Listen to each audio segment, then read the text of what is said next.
de direito universal, ou seja, a criança tratada internacionalmente pela Convenção da ONU, pela Convenção de Viena, por outras convenções e protocolos, também o bem jurídico nesse tema deveria de ter todo um critério internacional também e universal, independente da nacionalidade da pessoa. O que nós estamos aí não é a nacionalidade da pessoa, que nem no princípio da extraterritorialidade, nós adotamos sujeito ativo, sujeito passivo, para fim de extradição, ou para fim de utilização da extraterritorialidade do artigo 7º do Código Penal, né? Isso não teria mais um princípio de nacionalidade, seria um bem universal. Para isso, nós teríamos que mudar algumas coisas dentro da competência. E também na eleição do bem jurídico, né? Não seria um bem jurídico individual, como ele foi criado para ser, né? O bem jurídico como algo universal. Então, isso, de alguma forma, independeria do lugar onde se cometesse o crime, todos que estariam ligados a esta cooperação internacional seriam devidamente competentes para julgar isso, dentro do processo de eleição mais apropriado para essa temática. Né? Trata-se de direitos humanos direto na criança ou adolescente. Por se tratar de direitos humanos, nós temos aí o Pacto São José, que também nós ratificamos. O Brasil tem saídas de cooperação internacional, mas o que nos impede é a burocracia disso, é a agilidade disso. Enquanto existir esta burocracia e esta lentidão nesse tipo de crime, o nosso legislador vai estar criando essas leis inócuas, e nós vamos estar combatendo o crime setorialmente, não internacionalmente. Né? Quantos senhores tiveram a experiência de pegar um consumidor, parar na mão para fazer a denúncia, e por que as coisas não foram adiante nesse computador? Porque não tentou se rastrear de onde se adquiriu esse material pornográfico. É assim que se descobre as grandes redes mundiais. Acho que o delegado da Polícia Federal vai vir amanhã dando uma apertada no homem, né? Como é que é feito os rastreamentos, né? das apreensões, até para ver a cultura. Porque as punições que nós temos no Brasil é de consumidor, é de quem oferece e faz ali o artigo que o senhor relatou, da disponibilidade, da transferência, enfim. É isso que nós tratamos isso localmente. Localmente. Deu. Só um pouquinho, doutora. Pode soltar o verbo no microfone.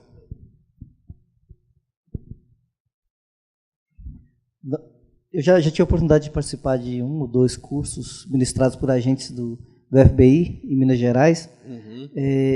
Eu acho interessante que sempre eles dão muito enfoque, quando se trata de foto, em tentar descobrir a origem daquela foto. Isso. Por quantas transformações ela teria passado até chegar àquele computador, se ela foi objeto de alguma alteração, o que se passa. E eu acho que a gente precisava caminhar realmente para nesse sentido, de tentar chegar até a fonte. É claro que muitas fotos já estão na internet, soltas, esse processo acaba sendo difícil. Eu mesmo tenho um caso de uma investigação já de um adolescente em Minas, que o vídeo dela, um vídeo chamado Cíntia Putinha, se tornou um viral. E como que você vai conseguir pegar todo mundo que replicou esse vídeo? Mas, na medida do possível, acho que a gente tem que ir atrás mesmo.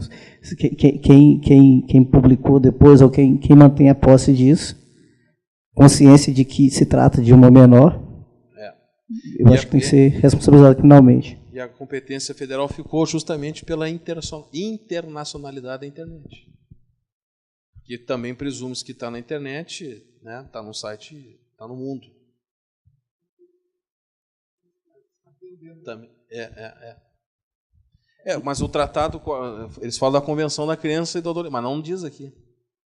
Aí tu usa uma analogia pelo bem-estar, pela imagem da criança, pela proteção da integridade física da criança, que o Estatuto, a Convenção de 90, a gente se obrigou, mas não fala da pornografia, uma coisa específica, fala da criança. Com razão, está certo? Proteção assistencialista da criança. E aí determina a competência federal. Mas, assim, então, esse tema tem outras, as temáticas de concurso de crimes, como é que nós vamos tratar isso aí? É uma coisa que tem que se desenvolver pela doutrina. Se a criminologia diz que a gente pode praticar uma ação apenas e ter reiteradas ações. Mas eu pratiquei uma, e o sistema multiplica isso. Como é que nós vamos tratar isso? É isso. É isso. Né? Crime material, crime continuado, crime formal, né? É complexo, né? E o tema da castração química, né? Tem um projeto no Congresso. Castração química é uma realidade. Nos lugares onde ela foi implantada, reduziu barbaramente os índices de reincidência. Quando o senhor fala em castração química, como que o senhor define castração química? Seria um tratamento continuado? É um tratamento continuado. É um tratamento continuado. Que ele tem o tratamento.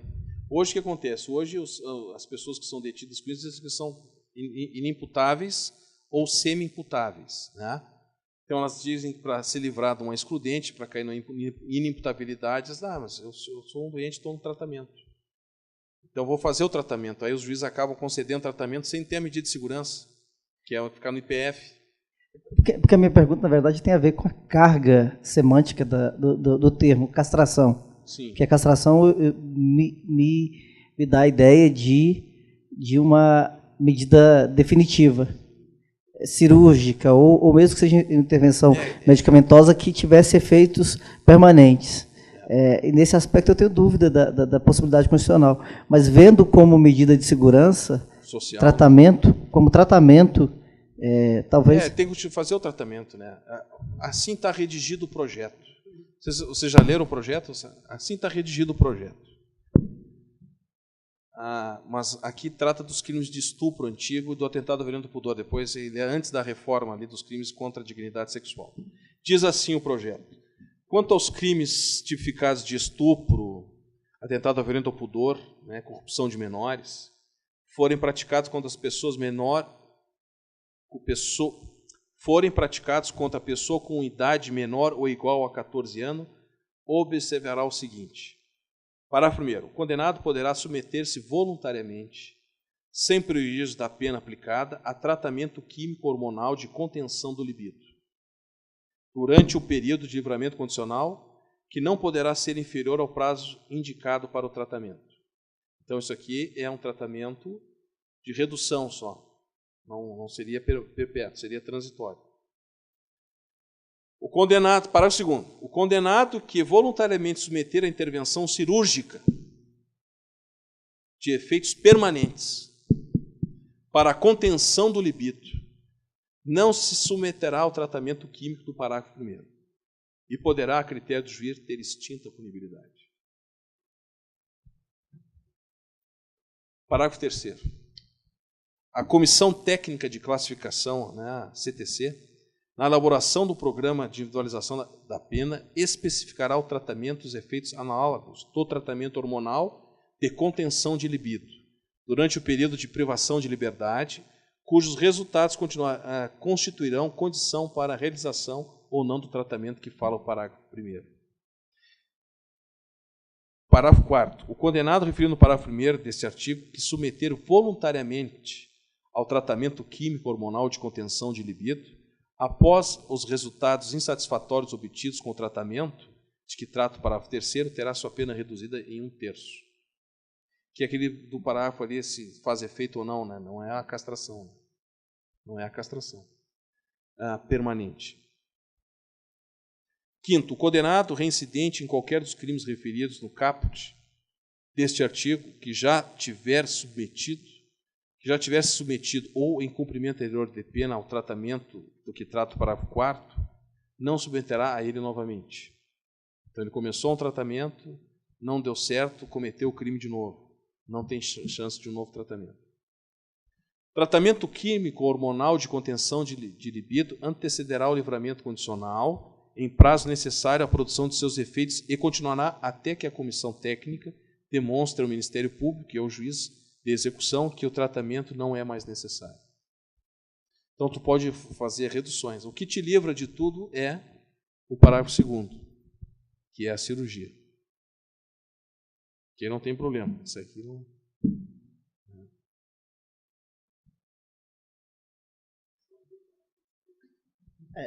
O debate. Eu tenho dúvida, inclusive, acerca da eficácia até mesmo da tratamento castração física. Mas, bom, isso é uma questão que tratamento. Eu não tive a oportunidade ainda de ler, de conhecer a opinião médica sobre o tema. Não sei se o senhor tem... O projeto ele tem uma justificativa muito interessante. Ele trabalha com o conflito de direitos fundamentais. Ele diz que esse indivíduo ele tem um direito fundamental de integridade corporal, a pena não é corporal, etc. Mas não é visto como pena isso. O projeto trata como um tratamento. E aí o direito fundamental da criança também, né, da sua imagem, da sua integridade e de conviver socialmente bem, num desenvolvimento social bem. E é tratado como um risco pedófilo. Criminologicamente, o pedófilo é um grande risco. Né? Vocês já viram alguns filmes aí que retratam isso. Então, não tem como botar um pedófilo na cadeia, pena privativa de liberdade. Esqueçam isso. Ele vai reincidir. Então, o tratamento... Nossos IPFs não tem esse tipo de tratamento. Vão lá, os calmantes para ele e vai ficando. Qual é a diferença de eu dar um medicamento ad eterno, numa medida de segurança, para um sujeito e fazer a castração química? Na medida de segurança. Nós vamos ver os depósitos de IPF aí, que também ofendem a dignidade humana, estão tudo dormindo. Dopados, psicopatas, assassinos, em série. E aí, qual é a diferença disso? A ofensa também à dignidade daqueles que estão no IPF. Esse projeto aqui ele é 2007. De quem é o autor? Tem um deputado aqui.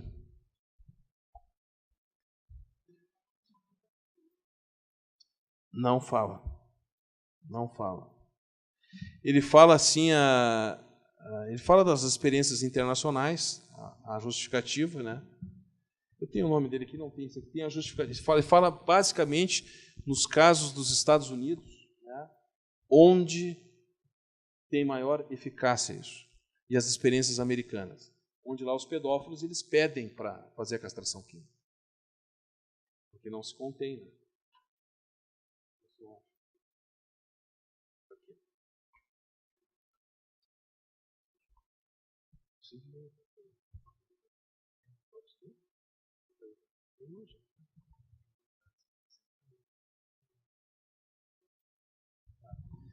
Está aqui, ó, esse projeto de lei que modifica, esse projeto... Qual é o nome dele? Um deles é o Demóstenes Torres, que era o relator, que não é mais, né? Mas não tem aqui o nome atualizado. Mas veio junto de uma proposta da CPI. Deixa eu ver aqui, peraí.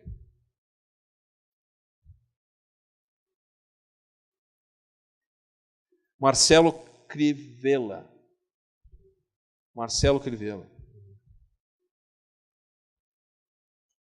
E tem um outro tema também processual dos agentes infiltrados nas redes organizadas, né, de pedofilia. Né? Tem um projeto de lei para isso também, que é uma das recomendações da convenção também.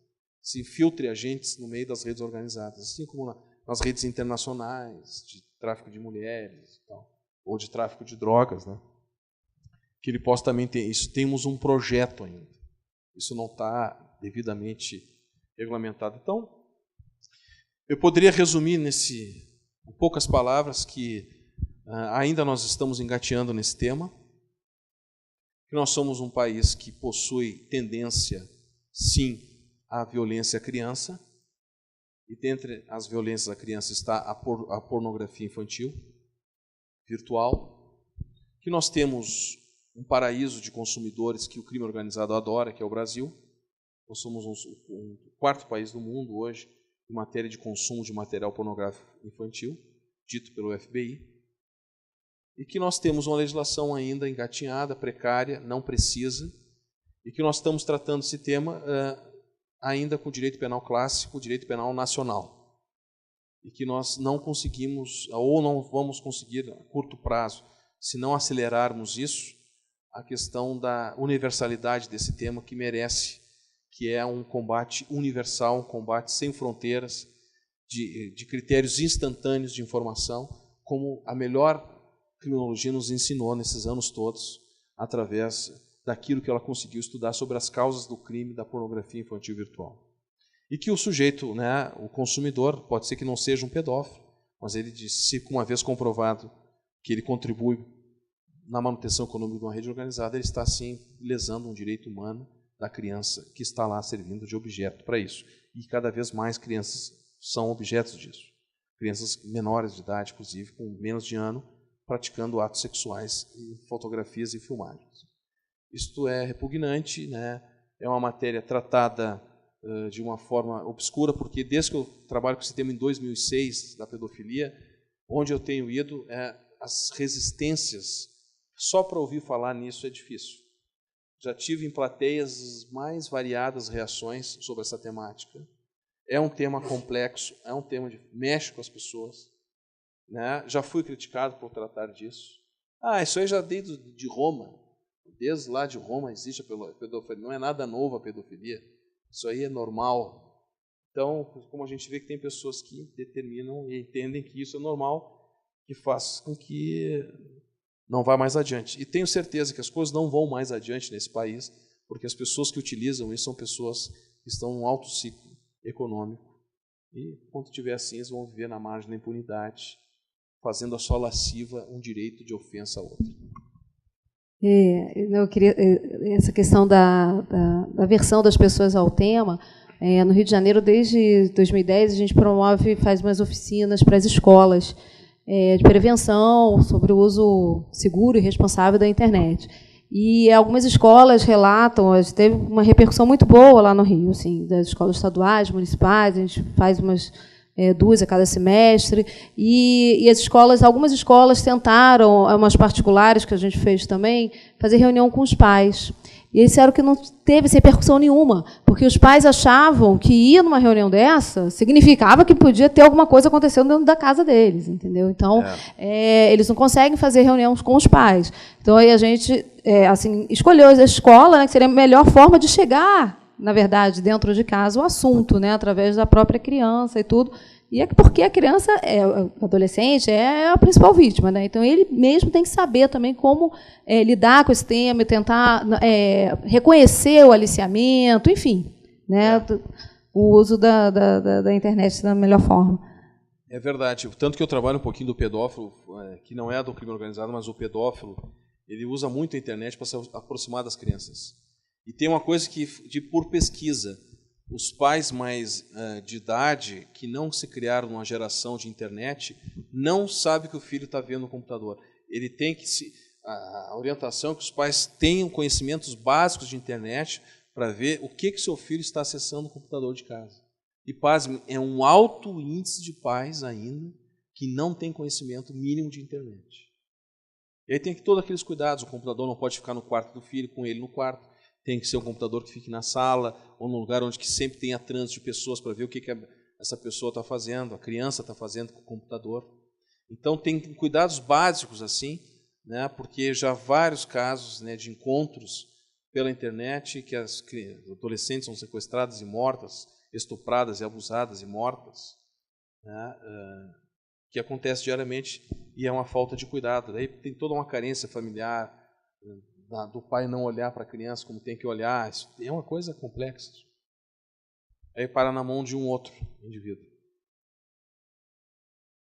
Só fazer uma pergunta. Não sei se tinha alguém antes. Tem?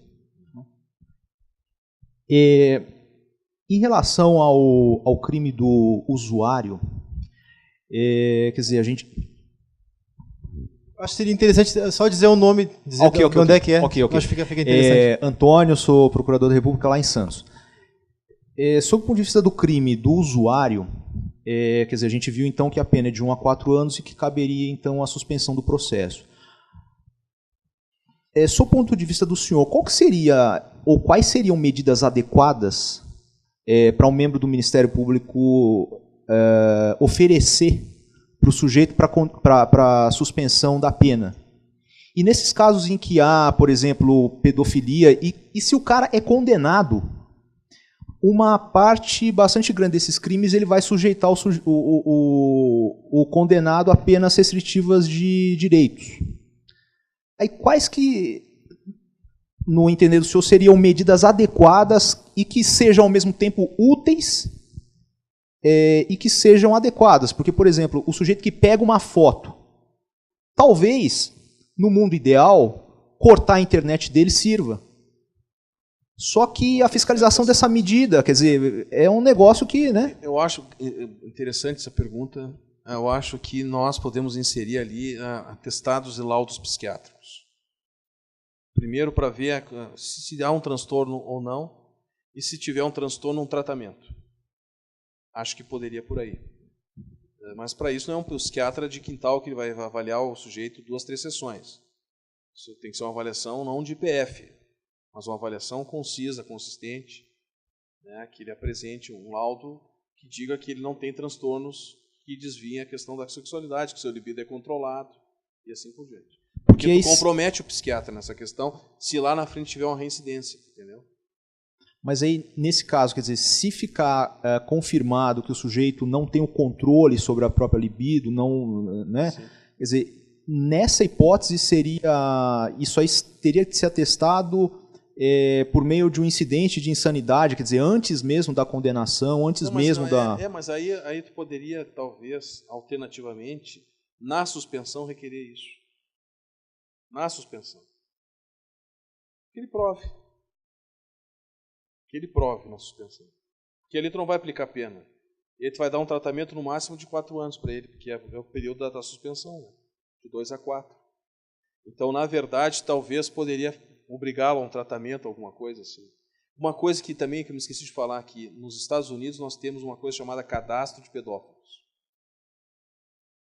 Isso é uma medida que nós poderíamos fazer no Brasil também, administrativamente, um cadastro de pedófilos. Pessoas que ou consomem, ou abusam, tem um cadastro. Aí teria um controle nacional maior. Alguns estados americanos utilizam isso.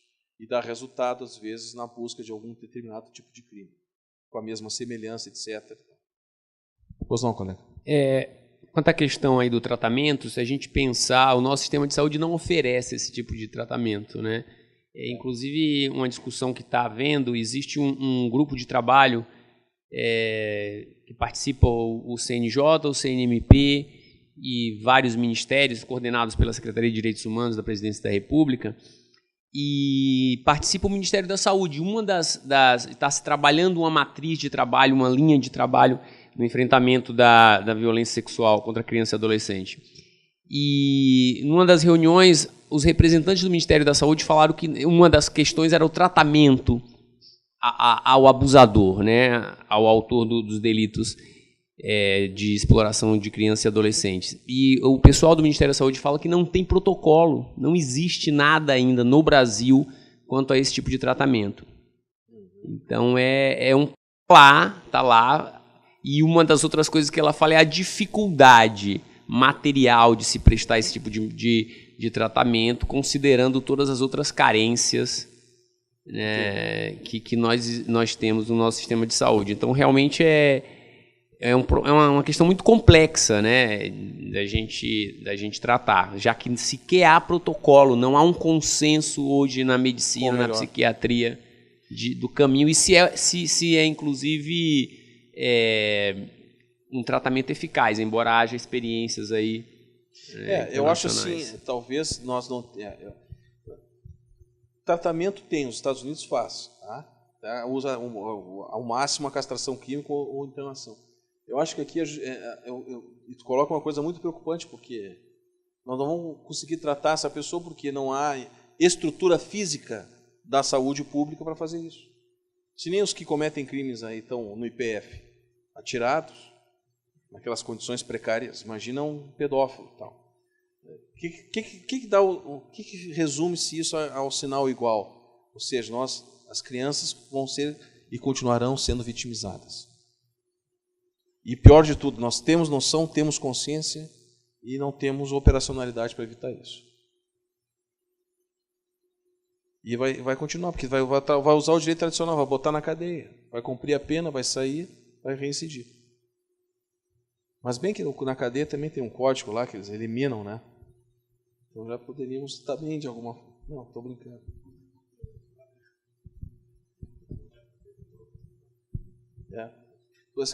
Eu estava vendo um estudo, quando eu estudei lá essa questão da vitimologia, minha especialização, por que os códigos penitenciários da rede organizada penitenciária funcionam, que é uma maravilha. Não há transgressão à regra das pessoas que cumprem pena em presídios. Tu vai a visitar, por exemplo, a tua mulher vai visitar o teu filho, o respeito dos outros para com a família é uma coisa impressionante. Eles obtêm regras, espaços, limites que nós não conseguimos aqui, que eles aqui fora não têm. Daí depois tem toda uma explicação psiquiátrica, psicanalítica disso, da necessidade do homem ter limites, né? E quando não tem, ou ele morre, ou ele busca esses limites, e às vezes vai parar em instituições como essa. Mas é uma outra temática. Mas funcionam as regras. Lá, por exemplo, N casos, na Presídio Central em Porto Alegre, falido, explodido, 5.000 presos, não tem lugar para ninguém. Mas lá os estupradores estão separados. Se o policial quer avisar uma sacanagem, esse aqui entrou por 213, vai passando pela galeria. A gente larga ele lá, e aí deu, né? Que tem um código, né? Os presos não admitem que maltratem as mulheres e crianças. Isso é um código velado, que nem o tráfico, não pagou, morre. Aqui no presídio, esse maltrato à mulher e criança é uma coisa repugnável. E são homens que cometeram crimes aqui fora, homicídios, tráfico, roubo, assalto. Como é que pode uma coisa assim, né? Isso é um estudo, né?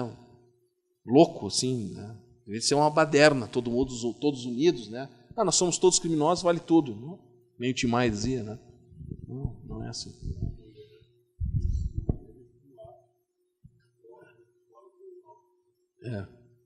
Essa seria uma forma dele chegar e dizer assim, tu faz isso, né?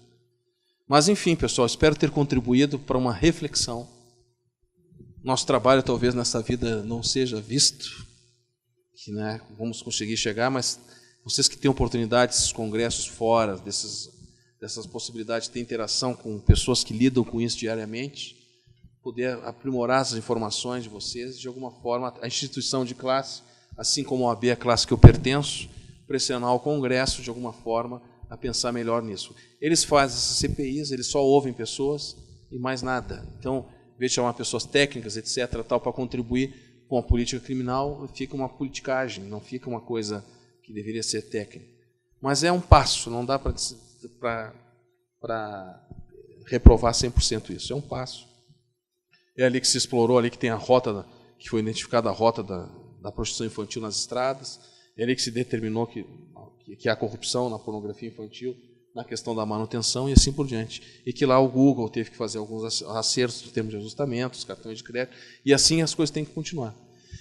Espero que vocês possam ter esses alcances e contribuir na maneira do possível para tentar, de alguma forma, minimizar isso, porque é muito alto o índice de violência à criança. E a pornografia infantil virtual virou um comércio esplendoroso, de alto ganho econômico, e que a criança é um objeto. E sendo um objeto é descartável, por isso que todas morrem praticamente, depois que participam disso. E temos países ainda que legitimam esse tipo de ação, e cabe a nós, dentro dos nossos limites, fazer o melhor possível para tentar minimizar o problema, que é muito grave, e o Brasil é uma imensidão, e ainda nós temos a prostituição infantil real, e agora, mais uma vez, esse tema tem que ser dito, tem que ser falado, cada vez mais. Eu me assusto ainda quando eu vou a lugares, né, há mais de 7 anos falando sobre isso, eu vou em tudo que é lugar, e as pessoas não têm essa informação. Não tem porque porque não é passado, não há interesse nisso. Não há interesse nisso. Não sei porquê, mas não há interesse nisso. Né, eu vou nos recantos do Rio Grande do Sul, nas comunidades carentes, pessoas mais pobres de cultura, né, aos lugares, tribunais, etc., falando sobre isso, como aqui também. Esse tema não é tratado abertamente. E tem uma reprovabilidade muito grande, uma dificuldade muito grande. Toca muito as pessoas. E o Globo Repórter, na existência, nunca me esqueço do Globo Repórter, só uma vez ela tratou de toda a existência do Globo Repórter, os 40 anos, né? Fez agora. É 40, né? Só um programa ele fez sobre exploração sexual infantil na sua história. Uma vez só. Isso é muito pouco. Um Globo Repórter, né? Muito pouco. E algumas novelas que servem de alerta, muito timidamente também tratando desse tema da pornografia infantil. De resto, tudo é resolvido no foro, nos crimes tradicionais de abuso sexual lá na vila, e os senhores, quando chegam as fotografias de algumas crianças, e se resolve ali, e ponto, e parou por aí. Não vamos mais adiante. E talvez essa seja a nossa missão. Agradeço ao Ângelo o convite, agradeço também a paciência dos senhores aí, foi uma tarde boa para a gente poder trocar ideia e levar adiante essas ideias aí, quem sabe um dia ter uma legislação mais próxima da nossa realidade, desse triste tipo de crime e de ofensa à criança. Obrigado, pessoal.